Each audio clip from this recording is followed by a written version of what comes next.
News 7 Tamil, பொறுப்பும் பொது நலமும்.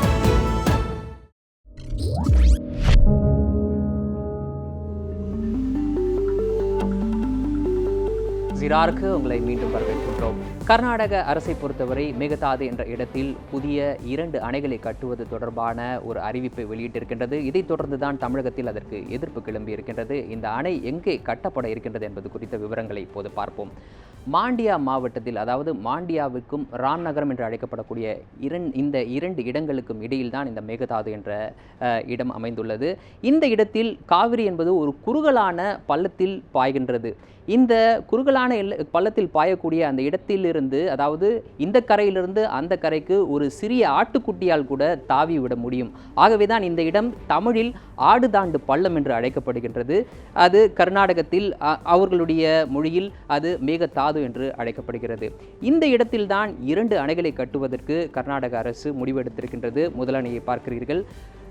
இந்த முதல் அணை மற்றும் அதன் பின்னர் கட்டப்பட இருக்கக்கூடிய இந்த 2வது அணை, இந்த 2 அணைகள் கட்டுவதன் மூலமாக சுமார் 45 TMC தண்ணீர் தேக்கி வைக்கப்படும் என்றும், இவ்வாறு தேக்கி வைக்கப்படக்கூடிய தண்ணீர் பெங்களூருவினுடைய குடிநீர் தேவைக்காக பயன்படுத்தப்படும் என்ற ஒரு அறிவிப்பு வெளியாகி இருக்கின்றது. இந்த அணை கட்டுவதன் மூலமாக தமிழகத்திற்கு ஏற்கனவே வழங்க வேண்டிய நீரையே, அதாவது 192 TMC தண்ணீரை கர்நாடக அரசு வருடந்தோறும் வழங்க மறுத்து வருகின்றது. ஆகவே இந்த அணை கட்டுவதன் மூலமாக மேலும் நீர் என்பது கர்நாடக தரப்பில் தேக்கி வைக்கப்படும்.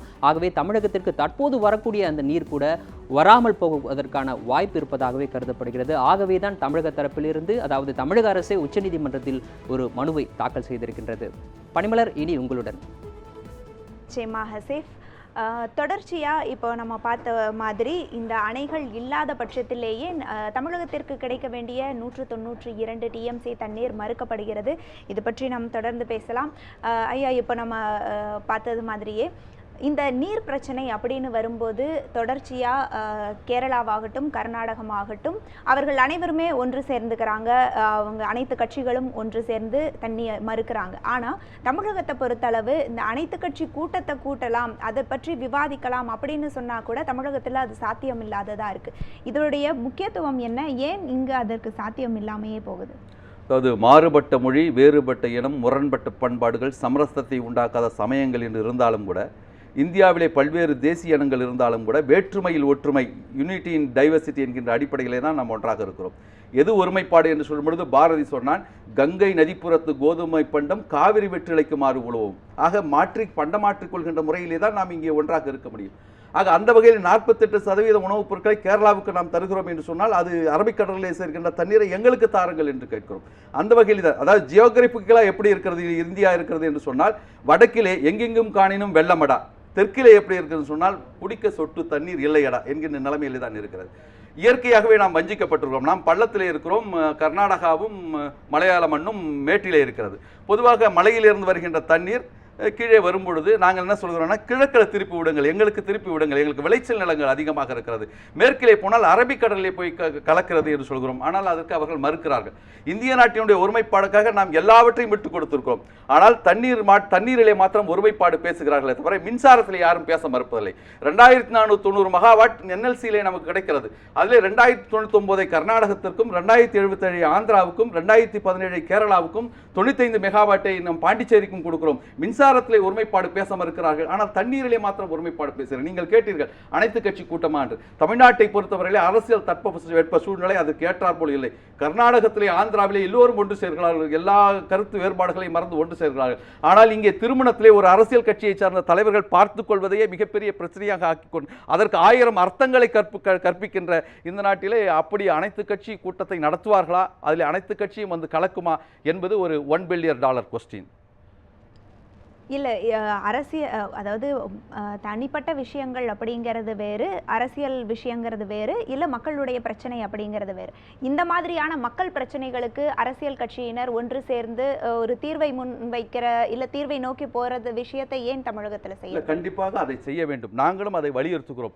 எங்களுடைய தலைவர் வைகோ அவர்கள் கூட இன்றைய தினம் நடைபெற்ற அந்த ரயில் மறியல் போராட்டத்திலே, தஞ்சையிலே நடைபெற்ற ரயில் மறியல் போராட்டத்திலே இருக்கிறார்கள். கட்சி மாறுபாடுகளை கடந்து இன்றைக்கு நாம் எல்லோரும் ஒன்று சேர வேண்டிய ஒரு காலகட்டம் இல்லையெல்லாம் இது பஞ்ச பிரதேசமாக, பாலைவன பிரதேசமாக மாறிவிடும் என்கின்ற அந்த கூற்றை தெரிவித்திருக்கிறார். ஆகவே நான் என்ன சொல்கிறேன் என்று சொன்னால், இன்றைக்கு இந்தியாவில் எந்த மாநிலத்தில் வந்தாலும் நாம் அழுகிறோம். அதாவது புஜ் நகரிலே, குஜராத்திலே புஜ் நகரிலே மிகப்பெரிய பூகம்பம் வந்த பொழுது நாம் அதுக்குண்டான நிவாரண நிதியை கொடுத்தோம். சீன யுத்தத்தின் பொழுது மிகப்பெரிய பல கோடிக்கான கோடிகளை 62ஆம் ஆண்டிலே நாம் கொடுத்திருக்கிறோம். ஏன் அண்மையிலே காஷ்மீரிலே வெள்ளம் வந்தது, நம்முடைய கண்களிலே தண்ணீர் வந்தது. நாங்கள் கடன்பட்டு வங்கியிலிருந்து கடன் வாங்கி 10 லட்சம் ரூபாய் வெள்ள நிவாரண நிதியாக கொடுத்திருக்கிறோம். ஆக அப்படிப்பட்ட இருக்கிற நிலையிலே நம்முடைய நிலைமை ஏன் அவர்கள் கவனிக்காமல் இருக்கிறார்கள்? ஆட்சியாளர்கள் எல்லாமே அப்படித்தான் இருக்கிறார். சரி, ஒருவேளை இப்போ கர்நாடகா சொல்றது போக அவர்கள் 2 அணைகள் கட்டும் பட்சத்திலும் தமிழகத்திற்கு நமக்கு தேவையான அளவு தண்ணீர் வருவதற்கான சாத்தியக்கூறுகள் இருக்கா? அதாவது நடுவர் மன்ற தீர்ப்பு என்பது உச்சநீதிமன்ற தீர்ப்புக்கு தரம், அதற்கு ஒரு கான்ஸ்டிடியூஷனல் வேலிடிட்டி இருக்கிறது. அந்த கான்ஸ்டிடியூஷனல் வேலிடிட்டியை உச்சநீதிமன்றத்திலே மேல்முறையீடு நிலுவையில் இருக்கின்ற பட்சத்திலே அதை மீறி கட்டினால் அதை தடுக்க வேண்டிய பொறுப்பும் கடமையும் மத்திய சர்க்காருக்கு உண்டு. ஆக மத்திய சர்க்காருக்கு உண்டு என்று சொன்னால் அதை மீறி இந்த மாநிலங்கள் கட்டினால் நாங்கள் பொதுவாக இந்திய அரசு சட்டத்தினுடைய 356ஐ ஆதரிப்பதில்லை, மாநிலங்களை கவிழ்ப்பதிலே ஆதரிப்பதில்லை. If the executive is not carried on in accordance with the provisions of constitution, it can be toppled. அதாவது if on receipt of a report from the governor or otherwise, மாநில கவர்னருடைய உத்தரவை பெற்று அது இல்லாமலேயே கலைக்கலாம் என்று இருக்கிறது. இந்திய நாட்டினுடைய ஒருமைப்பாட்டை நிலைநாட்டுவதற்காக மத்திய அரசு அந்த 356 ஆர்டிகல் 356ஐ கூட பயன்படுத்தலாம் என்பது எங்களுடைய தனிப்பட்ட கருத்து. நிச்சயமா நீங்க அரங்கில் எங்க கூட இணைந்து உங்களுடைய கருத்துக்களை பகிர்ந்துக்கிட்டீங்க. உங்களுக்கு நன்றி. காவிரியில் இடையே 2 அணைகள் கட்ட வேண்டும் என்று தொடர்ச்சியாக கர்நாடகா கருத்துக்களை முன்வைத்து கொண்டிருக்கிறது.